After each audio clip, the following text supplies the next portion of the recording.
नमस्कार, let's mic के एक बिल्कुल नए जानकारियों से भरपूर शो में आपका स्वागत है जिसका नाम है कॉर्पोरेट दुनिया।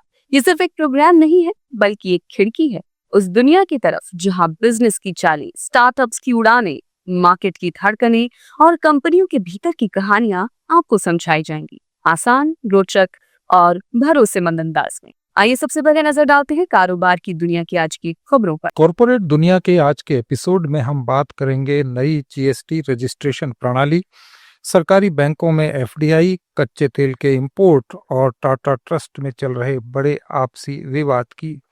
पहले जीएसटी। सरकार ने जीएसटी 2.0 सुधारों के तहत 1 नवंबर 2025 से सरल पंजीकरण प्रणाली शुरू करने की घोषणा की है।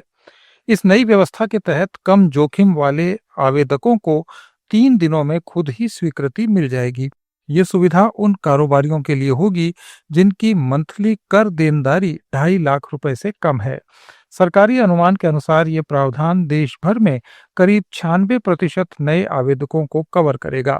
वित्त मंत्रालय ने बताया कि इस कदम से जीएसटी रजिस्ट्रेशन की प्रक्रिया तेज होगी और ईमानदार टैक्स पेयर्स के लिए इसका अनुपालन आसान बनेगा। एक्सपर्ट्स का कहना है कि ये सुधार एमएसएमईज के लिए काफी राहत लेकर आएगा और डिजिटल रिस्क आधारित टैक्स एडमिनिस्ट्रेशन की दिशा में बड़ा कदम साबित होगा। ज्यादा जोखिम वाले या ज्यादा कर देनदारी वाले मामलों में मौजूदा जांच प्रक्रिया जारी रहेगी। सरकारी बैंकों में 49% तक एफडीआई की मंजूरी मिल सकती है। ये मौजूदा सीमा 20% से दुगनी से भी ज्यादा है। ये कदम सरकारी और प्राइवेट बैंकों के लिए नियमों के बीच के अंतर को कम करने के प्रयास का एक हिस्सा है। अभी प्राइवेट बैंक्स में एफडीआई की मौजूदा सीमा 74% तक है। भारत की बैंकिंग इंडस्ट्री में विदेशी इन्वेस्टर्स की दिलचस्पी बढ़ रही है। दुबई के एमिरेट्स एनबीडी ने हाल ही में करीब 27,000 करोड़ रुपए में आरबीएल बैंक में 60% हिस्सेदारी खरीदने की इच्छा जताई। इसी तरह जापान के सुमितोमो मित्सुई बैंकिंग कॉर्प ने करीब 17,000 करोड़ रुपए में यस बैंक में 25% हिस्सा खरीदा। भारत में कुल 12 सरकारी बैंक हैं जिनकी संयुक्त संपत्ति इस साल मार्च तक 1.71 लाख करोड़ रुपए थी। ये पूरे बैंकिंग सेक्टर का 55% हिस्सा है। गृह मंत्री अमित शाह ने कहा है कि ग्रेट निकोबार द्वीप विकास परियोजना देश के मैरीटाइम बिजनेस में कई गुना वृद्धि करेगी। करीब $5 अरब यानी 42,000 करोड़ रुपए की इस परियोजना से भारत की समुद्री कनेक्टिविटी और स्ट्रेटेजिक कैपेसिटीज मजबूत होंगी।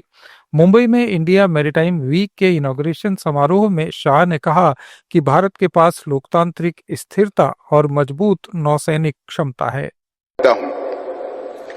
मित्रों, आज ये समिट जहां हो रही है, ये मुंबई, यहाँ पर विश्व प्रसिद्ध गेटवे ऑफ इंडिया है और यह पल जो है इंडिया का मैरीटाइम मोमेंट है, जहां से यह gateway of India gateway of world में बदलने का विचार मंथन इस समिट के अंदर होने वाला है।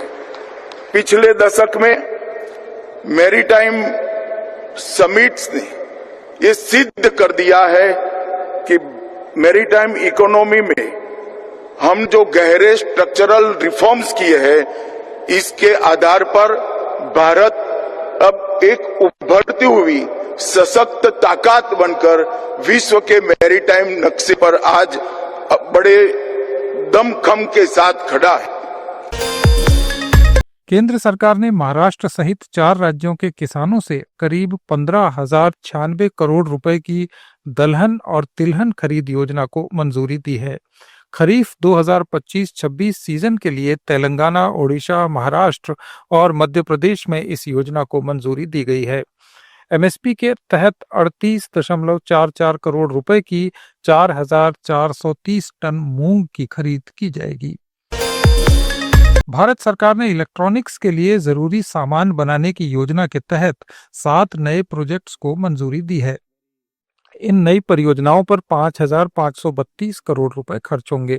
इनसे मोबाइल, कंप्यूटर और दूसरे इलेक्ट्रॉनिक्स में इस्तेमाल होने वाले हिस्से जैसे printed circuit board, copper clad laminates, camera modules और पॉलीप्रोपाइलिन फिल्म भारत में ही बनाए जाएंगे। केंद्रीय मंत्री अश्विनी वैष्णव ने बताया कि ये परियोजनाएं 44,406 करोड़ रुपए का प्रोडक्शन करेंगी और इससे 5,000 से ज्यादा नौकरियां पैदा होंगी। इनमें से 5 परियोजनाएं तमिलनाडु में जबकि एक आंध्र प्रदेश और मध्य प्रदेश में लगेंगी। वैष्णव ने कहा कि ये परियोजनाएं भारत की 20% PCB demand, 100% copper clad laminates की डिमांड और 15% कैमरा मॉड्यूल्स डिमांड को पूरा करेंगी। The components which will be manufactured are first PCBs. This is a very complex PCB. These kind of PCBs will be manufactured. और ये PCB करीब हर electronic equipment में जाती है, वैसे लैपटॉप हो, सर्वर हो, इंडस्ट्रियल इक्विपमेंट हो, ट्रेन सेट हो, चाहे रॉकेट हो, एविएशन की एरोप्लेन हो, सब में इस तरह की PCB जाती है। This PCB is 3-layer PCB. So this has 3 layers and each of the layers is interconnected. Then there is a high density PCB. The second component which will be manufactured is these copper laminates. These are high purity copper laminates which are used in electronics manufacturing. They will be manufactured. And third is the camera module, different camera module items. This is the rear camera, then this is the front camera. So we will start manufacturing them. Fourth is the thin film inside a capacitor. This is a capacitor. इस capacitor के अंदर की जो thin film होती है, that thin film will be manufactured in a country. America से भारत का crude oil import अक्टूबर में 2022 के बाद से अपने उच्चतम स्तर पर पहुंच गया। इस कदम को रूस से सप्लाई में विविधता लाने और ट्रंप एडमिनिस्ट्रेशन के साथ व्यापार तनाव को कम करने के न्यू दिल्ली के प्रयास के हिस्से के रूप में देखा जा रहा है। केपलर के आंकड़ों के अनुसार 27 अक्टूबर तक अमेरिका से भारत का कच्चे तेल का आयात 5,40,000 बैरल प्रतिदिन तक पहुंच गया, जो 2022 के बाद से सबसे ज्यादा है। अमेरिकी एक्सपोर्ट आंकड़ों के अनुसार अक्टूबर के लगभग 5,75,000 बीपीटी के साथ समाप्त होने की संभावना है और नवंबर महीने में करीब 4 लाख से 4.5 लाख बीपीडी रहने की संभावना है, जो औसत 3 लाख बीपीडी से काफी ज्यादा है। अडानी ग्रुप महाराष्ट्र के तटीय कोंकण क्षेत्र में दिघी बंदरगाह परियोजना में 42,500 करोड़ रुपए का अतिरिक्त निवेश करेगा। समूह की प्रमुख इकाई Adani ports and special economic zone की ओर से चलाए जा रहे दिघी पोर्ट्स ने बंदरगाह के विस्तार और इससे जुड़ी गतिविधियों के लिए ये अतिरिक्त इन्वेस्टमेंट करने के लिए महाराष्ट्र सरकार के साथ एक एमओयू पर हस्ताक्षर किए हैं।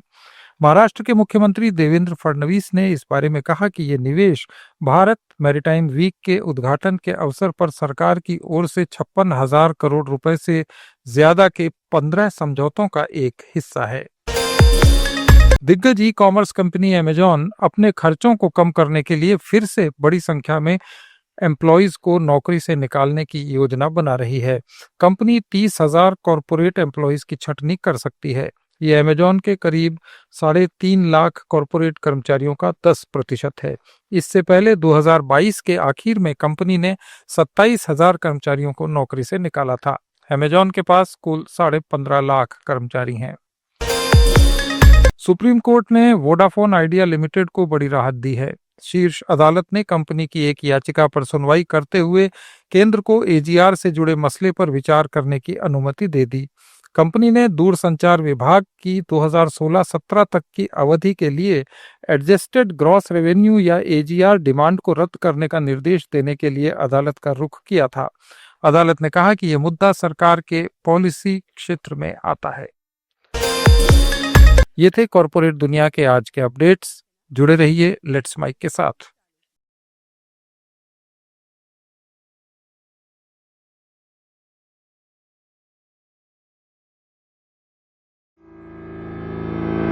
It's time for news. It's time for more than radio. Presenting the first radio news app, Let's Mike.